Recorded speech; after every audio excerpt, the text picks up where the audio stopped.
عربوں کا ایک مشہور بت جو صفا مروہ پہاڑیوں پر پوجا جاتا تھا۔ یہ وہ بت تھے جسے لوگوں نے اپنے ہاتھوں سے نہیں تراشے تھے، بلکہ یہ جیتے جاگتے اور حقیقی انسان تھے۔ انہوں نے خانہ کعبہ کے اندر ایسا کیا جرم کیا تھا جس کی وجہ سے اللہ تبارک و تعالیٰ نے ایسا خوفناک عذاب دیا جو آنے والوں کے لیے عبرت کا نشان بن گیا۔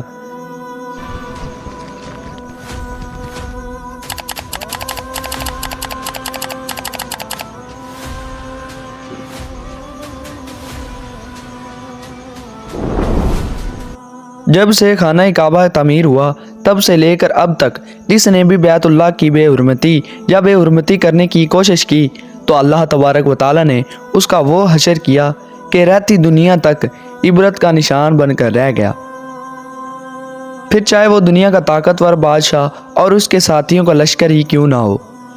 اس کے علاوہ وہ تاریخ میں کئی ایسی واقعات ملتے ہیں کہ جنہوں نے کعبہ شریف کی بے حرمتی کی اور ان کو اللہ تبارک و تعالیٰ نے دردناک عذاب دے کر تباہ کر دیا۔ اس کی ایک مثال اسحاق و نائلہ ہے۔ اسحاق بن یالہ اور نائلہ بنت زید دراصل قبیلہ بنی جرہم کے ایک مرد و زن تھے۔ نائلہ ایک خوبصورت اور حسین لڑکی تھی جو اپنے قبیلے میں یمن کے کسی علاقے میں رہا کرتی تھی۔ یہ خوبصورت حسینہ قبیلہ بنی جرہم میں اپنے حسن کی نمائش کیا کرتی تھی۔ وہ فحش لباس پہن کر گھر سے نکلتی تھی اور قبیلے کے نوجوان اس کے پیچھے پیچھے چلتے تھے۔ ہر کوئی اس سے تعلقات کا خواہش مند تھا۔ انہی لوگوں میں سے قبیلے کے سردار کا بیٹا بھی شامل تھا جس کا نام اسحاق بن یالہ تھا۔ اسحاق اور نائلہ آپس میں محبت کر بیٹھے اور یہ محبت بہت جلد خباثت میں بدل گئی۔ انہوں نے آپس میں ناجائز تعلقات قائم کر لیے اور جب کبھی موقع ملتا تو وہ دونوں زنا میں مشغول ہو جاتے۔ اسی طرح یہ سلسلہ یوں ہی چلتا رہا۔ جب ان کے گھر والوں کو اس کا علم ہوا تو وہ ان کے خلاف ہو گئے، جس کی وجہ سے ان کے ملنے پر پابندی لگا دی گئی۔ ایک دفعہ کا واقعہ ہے کہ بنی جرہم کا ایک قافلہ حج کرنے کے لیے مکہ کی طرف روانہ ہوا تو یہ دونوں بھی اس قافلے کے ساتھ حج کے لیے چل پڑے۔ قافلہ مکہ پہنچا اور یہ حج کے ایام تھے۔ ان دنوں کا واقعہ ہے کہ ایک روز کعبہ میں لوگوں کی تعداد بہت ہی کم تھی اور آس پاس کوئی بھی موجود نہ تھا، لہذا شیطان نے ان کے دلوں میں وسوسہ ڈالنا شروع کر دیا۔ وہ دونوں خانہ کعبہ میں داخل ہو گئے اور اس دنائی کے عالم میں زنا کرنے لگے۔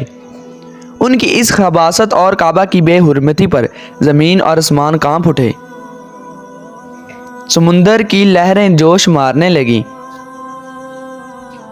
اور اللہ تبارک و تعالیٰ کی طرف سے عذاب نازل ہو گیا۔ ہوا یوں کہ جب وہ خانہ کعبہ میں بدفعلی کر رہے تھے تو اسی وقت ان کی روحیں قبض کر لی گئیں اور ان کے جسم پتھر کے بنتے چلے گئے۔ یہ لمحہ انتہائی خوفناک اور عجیب و غریب تھا۔ دو زندہ انسان عذاب الہی کے تحت اب پتھر کے بن چکے تھے۔ کچھ دیر بعد جب بنی جرہم کے لوگ کعبہ کے قریب آئے اور بیت اللہ کے دروازے کو کھولا تو دونوں بدبخت برہنہ حالت میں پتھر بن کھڑے تھے۔ وہ یہ سمجھ گئے کہ یہ خبیث اللہ تبارک و تعالیٰ کے مقدس گھر میں کس جرم کا ارتکاب کر رہے تھے۔ لوگوں نے دونوں کے مجسموں کو اٹھایا اور باہر لا کر زمین میں گاڑ کر انہیں کھڑا کر دیا تاکہ یہ لوگ کے لیے عبرت کا نشان بنا رہے۔ کچھ دن گزرنے کے بعد مکہ کے لوگوں نے اسحاق کے بت کو اٹھا کر کوہ صفا کے مقام پر رکھ دیا اور نائلہ کے بت کو اٹھا کر کوہ مروہ کے مقام پر رکھ دیا۔ صفا مروہ دراصل دو پہاڑیاں ہیں جو خانہ کعبہ کے بالکل قریب ہی ہیں۔ انہی دو پہاڑیوں پر چڑھ کر اور چکر لگا کر بی بی ہاجرہ علیہ السلام نے اس وقت پانی کی تلاش کی تھی جب حضرت اسماعیل علیہ السلام شیر خوار بچے تھے اور پیاس کی شدت سے بے قرار ہو گئے تھے۔ اس لیے زمانہ قدیم سے یہ دونوں پہاڑیاں بہت مقدس مانی جاتی تھیں اور حاجی ان پر چڑھ کر بڑے احترام اور جذبہ عقیدت کے ساتھ طواف کیا کرتے تھے۔ جب اسحاق اور نائلہ کے بت کو صفا مروہ پر رکھا گیا تو ان کی سزا یہ تجویز کی گئی کہ جو کوئی شخص صفا مروہ پر جائے وہ ان دونوں بتوں کو ایک ایک جوتا مارے۔ ایک دو نسلوں تک تو یہ عمل جاری رہا، پھر لوگوں نے انہی جوتوں کے بجائے تھپڑ مارنا شروع کر دیے اور کچھ نسلوں بعد لوگ انہیں صرف ہاتھ لگایا کرتے تھے۔ اس طرح وقت گزرنے کے ساتھ ساتھ لوگوں نے ان سے عبرت حاصل کرنا کم اور ان کی تعظیم زیادہ کرنے لگے، یہاں تک کہ ایک وقت ایسا آیا کہ عربوں نے جاہلیت کی بنا پر ان کو محبت کی علامت قرار دینا شروع کر دیا، اور قبیلوں میں ان دونوں کے عشق کی داستان کو فخر سے بیان کیا جانے لگا۔ آہستہ آہستہ یہ محبت کی دیوی اور دیوتا قرار پائے۔ 5ویں صدی تک اساف اور نائلہ کے اس بت کو عربوں کے بڑے بتوں میں شمار کیا جاتا تھا، جن کے آگے لوگ سجدہ کیا کرتے تھے اور قربانی بھی چڑھاتے تھے۔ حضرت زید بن حارث رضی اللہ تعالیٰ عنہ بیان کرتے ہیں کہ زمانہ جاہلیت میں جب مشرکین مکہ بیت اللہ کا طواف کرتے تھے تو اساف و نائلہ کے اس بت کو چھوتے تھے۔ میں ایک دفعہ حضور پاک صلی اللہ علیہ وآلہ وسلم کے ساتھ بیت اللہ کا طواف کر رہا تھا، لہذا جب میں ان بتوں کے پاس سے گزرا تو ان کو چھوا۔ اس پر آپ صلی اللہ علیہ وآلہ وسلم نے مجھ کو ان بتوں کو چھونے سے منع کیا۔ میں نے اپنے دل میں کہا کہ دیکھو تو صحیح کہ چھونے سے ہوتا کیا ہے، اس لیے دوبارہ ان کو چھوا۔ حضرت محمد مصطفیٰ صلی اللہ علیہ وآلہ وسلم نے سختی سے منع کرتے ہوئے فرمایا، کیا تم کو منع نہیں کیا تھا؟ حضرت زید فرماتے ہیں کہ اللہ تبارک و تعالیٰ کی قسم، اس کے بعد کبھی کسی بت کو میں نے ہاتھ نہیں لگایا، اور میں قسم کھا کر کہتا ہوں کہ نبی پاک صلی اللہ علیہ وآلہ وسلم نے کبھی کسی بت کو نہیں چھوا تھا، یہاں تک کہ اللہ تبارک و تعالیٰ نے آپ کو نبوت عطا فرما دی اور آپ پر وحی نازل ہونے لگی۔ ایک دن ہدایت کا ایک سورج طلوع ہوا جس سے یہ پورا خطہ جگمگا اٹھا۔ حضور پاک صلی اللہ علیہ وآلہ وسلم نبوت کے عہدے پر فائز ہوئے۔ آپ صلی اللہ علیہ وآلہ وسلم نے دعوت تبلیغ کا کام شروع کیا۔ 10 ہجری میں جب اللہ تبارک و تعالیٰ نے عرب میں دین اسلام کو غالب کیا اور محمد مصطفیٰ نے مکہ فتح کیا تو آپ صلی اللہ علیہ وآلہ وسلم فتح کے بعد حرم شریف میں داخل ہوئے، اور آپ نے اپنے بھائی حضرت علی رضی اللہ تعالیٰ عنہ کے ساتھ مل کر تمام چھوٹے بڑے بتوں کو توڑ ڈالا۔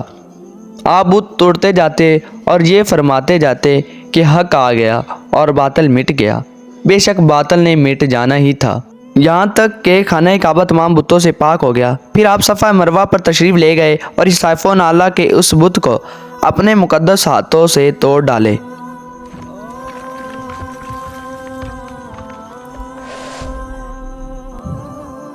ہم نے دیکھا کہ اساف و نائلہ کے اس بت کو لوگوں نے بطور عبرت صفا اور مروہ پر رکھا تھا، لیکن شیطان نے انہیں ایسا گمراہ کیا کہ وہ ان کی پوجا کرنے لگے۔